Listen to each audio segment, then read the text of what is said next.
Ndugu wananchi, kuhusu mikopo ya 10% imesemwa vizuri hapa. Wanawake, vijana na watoto na wenye ulemavu wanapata mikopo hii. Wito wangu kwenu ni marejesho. Waheshimiwa madiwani, simamieni marejesho ya miradi ya mikopo hii.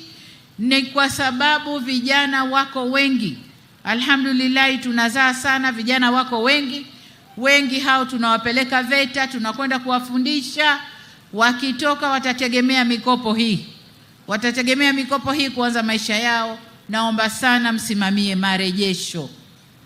Lakini jengine ni kusisitiza kwamba halmashauri kuhakikisha fedha hizi zinakwenda kwa walengwa. Kama mnakumbuka, nilisimamisha mikopo miaka 2 iliyopita hapa, mpaka tukafanya utafiti wa kutosha, tukaona makosa mliokuwa mkiyafanya, kutoa mikopo kwa vikundi ambavyo havipo, marejesho hayaji. Tukapanga mipango mizuri, tukayashirikisha mabenki, tukaruhusu mikopo itoke tena. Kwa hiyo naomba sana msimamie urejeshwaji wa mikopo hii ili vijana hawa waweze kupata mikopo. Lakini hata wakati wa utoaji wa mikopo yenyewe, legezeni masharti.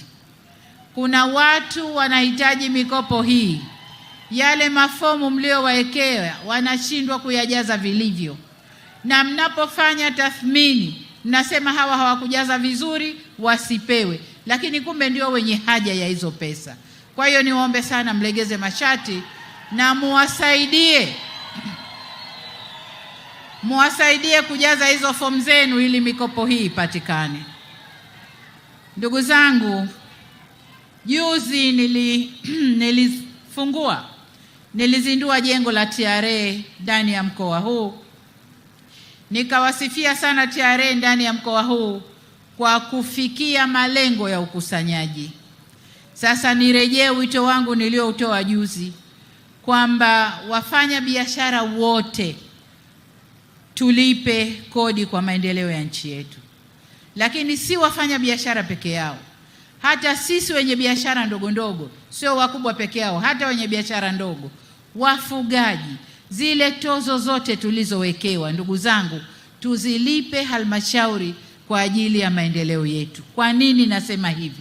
Nitasema nililolisema tena juzi kwamba ulimwengu sasa hivi haueleweki. Vita kila pahali, kila ukiamka ni vita kule, ni vita huku. Leo asubuhi tumeamka Irani huko na wenzao Israeli wanatuangana kweli kweli. Wanakopigana kule, madhara yanakuja kwetu.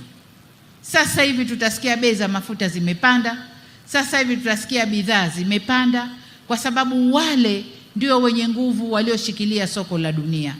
Kwa hiyo tusipokusanya ndani, lakini kwa sababu ya vita vile, fedha ya kuletwa huku hakuna.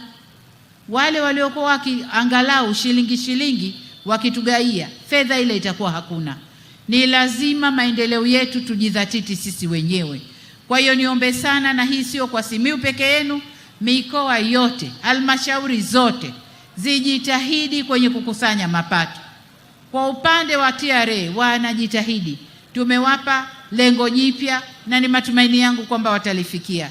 Lakini halmashauri mnakula nyingi, mnaleta kidogo. Niombe sana mjidhatiti kwenye makusanyo, mjidhatiti ili maendeleo yaende kama tulivyoweza kuyapeleka miaka 5 hii inayomalizika.